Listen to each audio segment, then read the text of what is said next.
Hey guys, so another video. We're actually sitting in a rest area. We're going to stop for the night. We're headed back east, so let me give you some information on what has been going on. So we were in Colorado Springs last time I think I posted a video, and things were going well. So we left Colorado Springs and we were going to Utah and hopefully, see the rest of our vacation. So we leave Colorado Springs, Stephanie's driving, and we'll get to that in a minute. Um, so we start heading up past Denver, about to get on 70 and head across the mountains towards Golden, Colorado, and the rest of Colorado. And the fuel filter light came on again. So she pulls over the side of the road, and the engine basically quits. Now, we've had this happen before. We talked about it previously. And we figure, well, we'll reset the computer. We'll take the fuel filter loose, put it back in. If we need to, we'll put a new one in because we had a new one. And, so we only had maybe about 1,000, maybe 1,500 miles on that fuel filter, so it shouldn't have been bad. But, hey, we'll try everything. So we did. We tried resetting the computer, taking the power off, putting the power back on. We tried taking the fuel filter loose, pull it up a little bit, and put it back down, thinking it was fuel starvation. It was pulling a vacuum on it, and that was shutting it off, and that didn't solve anything. Fuel light was still on, so we put a new filter in it, and it still didn't start up. We tried a bunch of stuff, and I think at that point we got it to start a little bit, and so we're like, well, let's see if we can get off to the next exit. Now, where we were was at the bottom of a big hill. There's going to be a long climb up the slow lane to the exit ramp. I'm like, okay, well, let's get moving. So it was running. We start up the hill, and halfway up the hill where the oncoming lane was coming in, that white triangle right there, it died pretty close to the apex of that. So I pull it into that triangle. Of course, I'm between main traffic on one side, the incoming traffic on the other, right literally in the middle. So I'm like, well, we can't sit here. So I back it down the hill with no power. It had cut off completely with no power. So I'm letting it roll down the hill backwards, trying to keep an eye on it. No power steering, no power brakes. And this thing's heavy. Like I said, it's 12,000 pounds. So I'll let it roll back basically to the shoulder where we were, which was a wide pull-off area for the semis to put chains on during the winter time. So we had plenty of room there. I get it back pulled over there, and we start playing with things again, and we couldn't get it to start. We tried a bunch of things, couldn't get it to start, so we of course called a repair place, and most of the places didn't touch this truck. It's medium duty, not heavy duty, so regular car guys aren't going to touch it, but heavy duty, semi truck guys aren't going to touch it either. um, we finally get a guy to show up, and he, what did he think it was originally? What did he first start with? That there was a fuel problem. Yeah, he thought it was a fuel problem, which makes sense, but not really because we had fuel.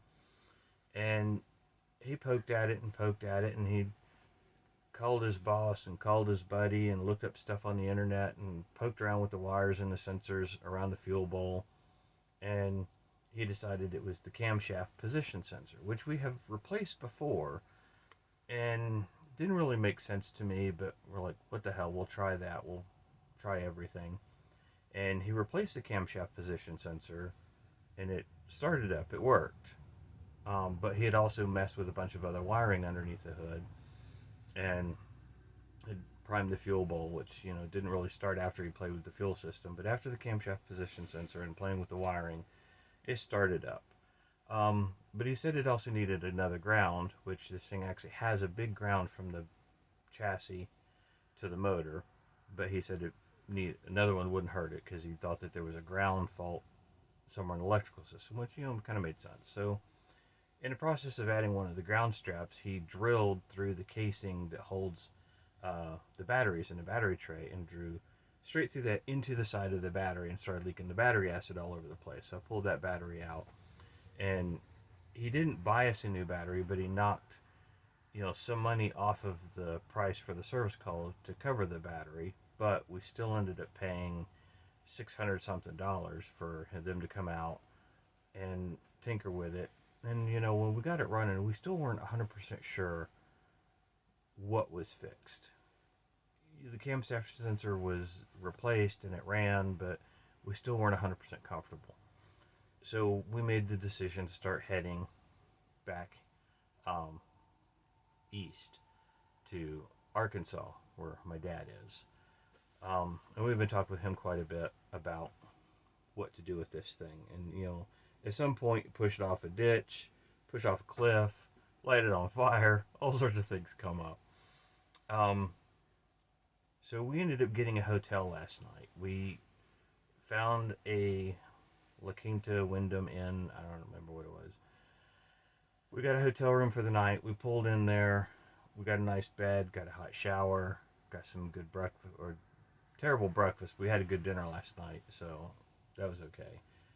And we get on the road this morning. And of course, we're leaving Denver. And at the beginning of the trip, Stephanie said she wanted to drive in the mornings because she likes driving in the mornings. I drive better at night. So I was like, sure.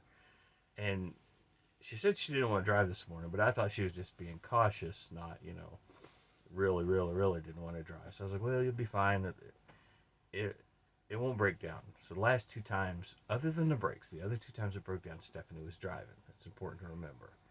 So she was afraid it was going to break down in the middle of Denver traffic. I'm like, no, it was just coincidence. The guy fixed it yesterday. He swears it'll be fine.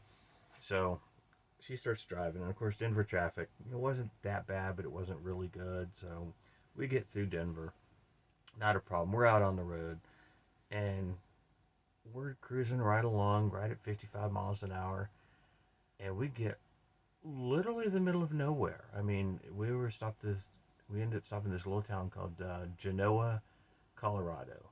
It's about this big, and there's like 5 people there. And the fuel filter light comes on again, and we lose power, and we get it off the road onto a side road, literally in somebody's front yard. I mean, their dog was barking at us, their chickens were clucking at us. I mean, we were.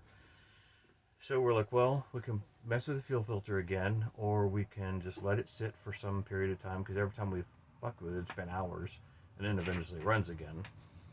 Or we can just, sell it and walk back home to Maryland. I don't know.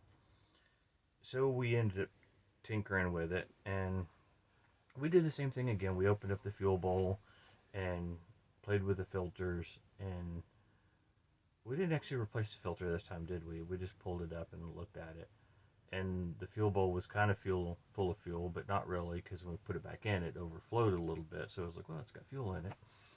And we pulled the battery off, thinking to reset the computer, and none of that really worked. We pulled the sensor off that turns the fuel filter light on, and then plugged it back in, and we got that light to go off by cracking the fuel bowl, and eventually we got it to run. And we're like, well, we're running again, but we just weren't happy with it. It was like, well, we could run it, we'd get it back to a truck stop, and go from there. So I start driving, and we pull literally around the corner up to the top of the overpass to get onto the freeway, and it dies again. It loses all power. It dies literally in the middle of the street. There we are, top of the overpass, blocking traffic. Not that there was any traffic anywhere. And I think I cracked the fuel bowl loose again, and you could hear it kind of suck of a little bit of vacuum. We tightened it back down, and I got it started enough to get it off onto the frontage road. So there we are on the frontage road, literally like 300 yards from the last place we'd broke down. And we tinker with it a little bit. We think that there's a problem with the fuel flow. So this thing has the main pump inside the engine, which is a mechanical pump, and somebody's added an auxiliary pump underneath it, electrical pump. And we got to discussing it with Dad, that maybe the little pump is causing more problem than it's helping. It's running, but it doesn't seem like it's flowing. So we don't really have a way of blowing that fuel line out. So we decided to do a bypass. So we bypassed the little fuel pump underneath and the fuel filter underneath and just went straight to the fuel bowl. And so we did that, and it wouldn't start. And it sounded like it wanted to, and we think we had a lot of air in the injectors. So we cranked it and cranked it and cranked it, and we pushed a little purge on the Schrader valve on the side of the fuel bowl, and we cranked it and we cranked it. And eventually it started, and it sounded like crap, but it ran. So we let it run for a little bit longer, and it ran a little better. So we're like, well, let's see if we can get it back to the truck stop. And so I drive it on the frontage roads, which I thought was going to be pavement. And about a quarter mile down the frontage road, it turns all to gravel, and it's another 8 miles of gravel roads back to the truck stop. So we get to the truck stop, and it's running happy as a clam. It's just sitting there purring right along. So we turn it off. We go inside. We get something to eat. Buy a few supplies, and after that, we started heading back to Maryland. And so we're on the way to Arkansas to start with. And once we get to Arkansas, we'll figure out whether we're going to leave it there with Dad, try to fix it and bring it home, or sell it. I don't know. So we're stopped on the middle of the trip right now. We're in, where are we? We're in Kansas. Yeah, just outside of, I don't remember the last place we were. Yeah, it's some rest stop on the side of the road in Kansas. So we're going to try to get a couple hours of sleep to get started again early in the morning and start heading out to Arkansas. And we'll keep you guys posted. See y'all later.